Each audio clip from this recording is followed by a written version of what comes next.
Hey everyone, it's Manero here, and in this video I'm going to show you how to do pixel art in Procreate. So let's jump right into it. For this, I'm going to be using the Pixel Art Experience brush set for Procreate. You may not know this, but it is not possible to do pixel art in Procreate by default, and the pixel art brushes that I could find online weren't that great, so I felt the need to make my own pixel art brushes. The link is in the description below if you like to check them out. You can also find a free mini version of this set on my Gumroad page for you to try out. First, let's swatch the brushes that come with the full version, and I'll tell you a little bit about them. Remember that you can see what brush I'm currently using by looking at this rectangle right here. Okay, the first three brushes are probably the ones you'll use the most. The first one is a 1 pixel size brush that is probably the most important brush in the set. Technically, you could do entire pixel art pieces using only this brush, but there are plenty of other very useful and time-saving brushes in here, you'll see. The second brush is also a 1 pixel size brush, but way more rough than the first one. The third brush is an awesome brush that can go from 1 pixel to a much bigger size in a single stroke just by applying pressure with the Apple Pencil. Next, we have the dithering brushes. These are pixel patterns with different pixel densities that can be overlapped with each other to create multiple combinations of dithering effects. Dithering is very important in pixel art, and I'll explain why later. There is also 3 pressure-sensitive dithering brushes included that vary the density of the dithering effect depending on how much you press. The following 21 brushes are all kind of different pixel patterns that can be very useful to add awesome textures and effects to your pixel art. I really wanted to add variety to this set and give you many possible textures for you to use creatively. You will not see me use them much in this tutorial because there is not much to explain about them. If you understand how all the other brushes work, then this will work the same. Just be creative and use them however you like. Then there is a few brushes that could go well for shading or adding more uniform textures or noise. And last but not least, I threw in the set a couple of brushes for quickly painting some pixel art vegetation or leaves, some pixel bricks, and a brush for painting pixel chains in any direction. Before we get to painting, a few important tips and tricks you need to know about doing pixel art with these brushes in Procreate. Tip number 1. The canvas.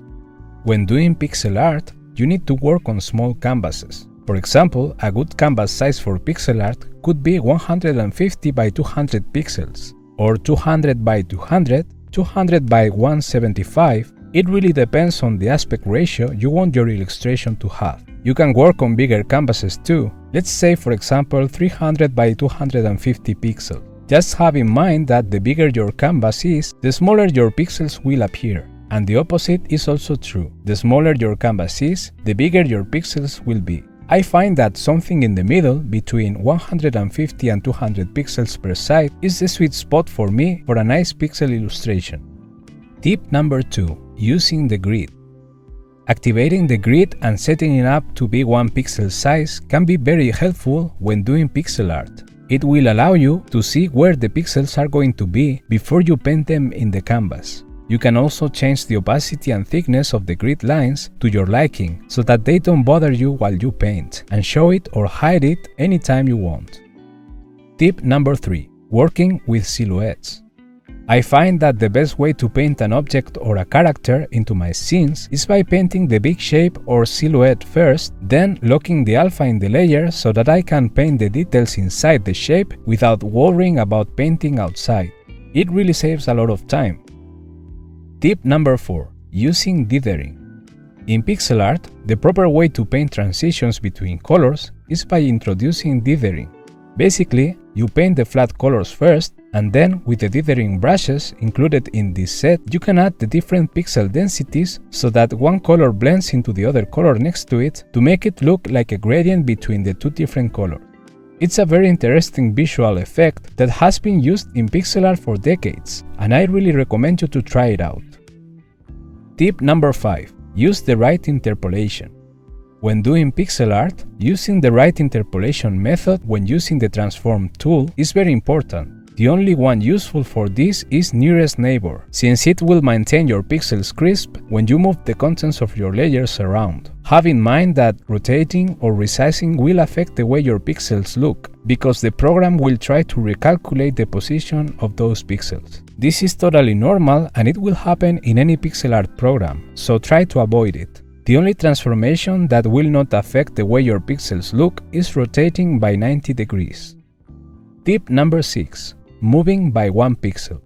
In Procreate, when you have the transformation tool selected, if you tap outside the object that is selected, you will move the object to that direction only by 1 pixel. This is super useful for precisely moving the elements of your composition around, and it can also be used to quickly add a perfect outline to any object. You can see here how I duplicated the ball, filled it with a dark color, then moved it by 1 pixel to one direction, duplicated the layer, moved it to the opposite side, and the same thing for the top and the bottom sides of the ball. After that, you can merge these 4 layers together and that's it. Tip number 7. Exporting your final art. After you have finished your illustration, you'll probably want to post it on social media or share it with your friends. The problem is that if you export it just as it is, it will look super blurry in any other app outside of Procreate. That's because the image is actually very small and the other apps will resize it to the minimum size they need to display it. To avoid this, you need to do the following. Go to the Actions menu and tap on Crop and Resize. Then click on the little change icon in the middle of the top settings. This will allow you to resize your canvas proportionally to your current size. This is very important. Then you can resize it to any size you want, but I recommend at least something between 2500 and 3500 pixels for the smaller side. Make sure that Resample Canvas is not activated at any point in this step, and tap on Done. You will see that now your artwork looks really small in the new canvas. You need to swipe to the right in all your layers in order to select them all, and then use the transformation tool to fit the screen. Make sure the interpolation mode is set to nearest neighbor before doing this. Exit the transform tool and you will see that your pixels look all good and crisp again. Now your art is ready for you to export it and share it with the world. Now that you have everything you need to know, let's do some pixel art. For this illustration, I was looking for some references for inspiration, and I found these cool photos by Jan Kopriva, Natipat Pesvarute, and Asedin Ruchi. I want my illustration to be in portrait mode, so I'll create a 150 by 200 pixel size canvas. Looking at the references, I really like the color palette of the one in the top left. So I'm thinking of having my illustration go from warm colors on the top area and transitioning to cold colors at the bottom. First, I'm working in the sky. This is the first thing I do because it will give me the information I need to know what kind of light is going to be affecting my scene. I am painting the clouds and the first row of mountains in the far distance. And very early in the painting process, I introduced the sun.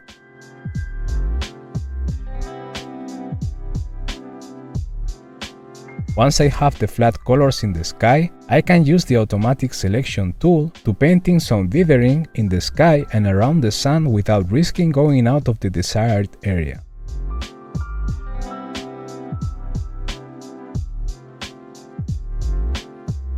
I'm also fading away some of the colors in the sky to make them blend together using the dithering technique. Here I'm introducing the middle ground, and you'll see that I first introduced the flat colors before I block the alpha in the layers to paint in any detail. I'm painting some rocks and defining their shadow areas in the rocks themselves, and also the shadows that the rocks project over the terrain. I'm also painting a light spot in the middle, where the light of the sun is more likely to reach. I'm introducing now the transition of colors I mentioned earlier about taking the illustration to cool colors in the bottom area. And I'm also considering adding a strange rock in the center of the image inspired by that awesome rock in the bottom reference. I'm only worrying about the silhouettes at this point, trying to come up with a good shape design. Then, after alpha locking all these layers, I'll start to paint in the details, adding the lights and the shadows for each element, thinking of the shadows they project on the ground, etc. I'm not too sure about this weird mask I painted at the bottom, and you'll see that I will change it later on.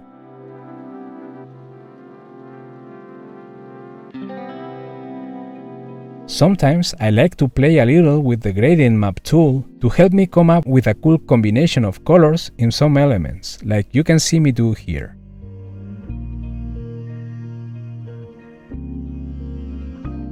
Now I'm painting the silhouette of a bonfire and thinking on the light that is going to project on the ground.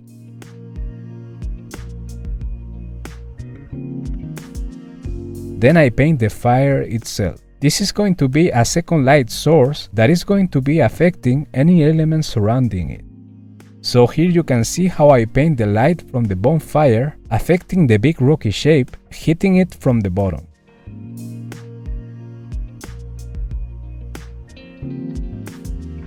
Here I'm painting in the silhouettes of the main characters I want to add to this picture, and pay attention at how I'm using a noticeable bright and random color with the only purpose of me being able to see it properly while designing the shapes.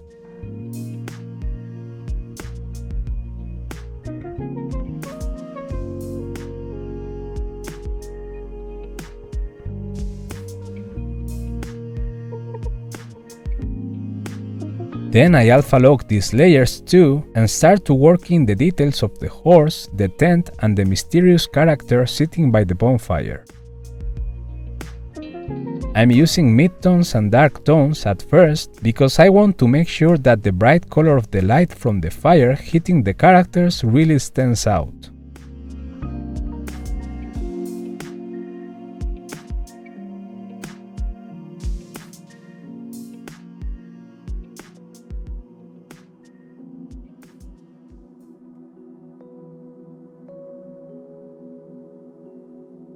Sometimes you'll see me play with the curves tool to pump the values a little bit and find a better balance and contrast.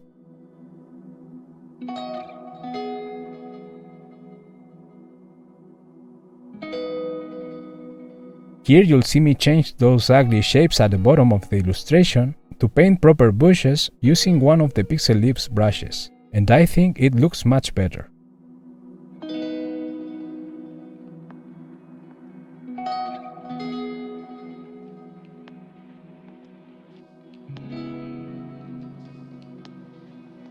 I'll add a few little rocks in a couple of spots and the shadows they project on the ground from the fire, and I'll also make some tweaks and try different final touches to the image until I'm happy with it.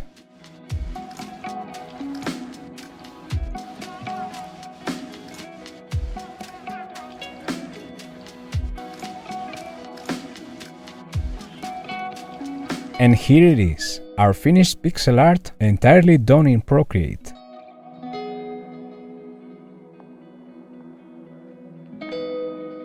Hey, I really hoped you liked this video. If you did, make sure to subscribe for more videos and give me a thumbs up. Also make sure to check out my Gumroad page, where you will find the Pixel Art Experience brush set for Procreate, and many other sets that I have available. I also have tons of freebies in there, so check them out. All the links are in the description below. Okay, thank you for watching, see you next time.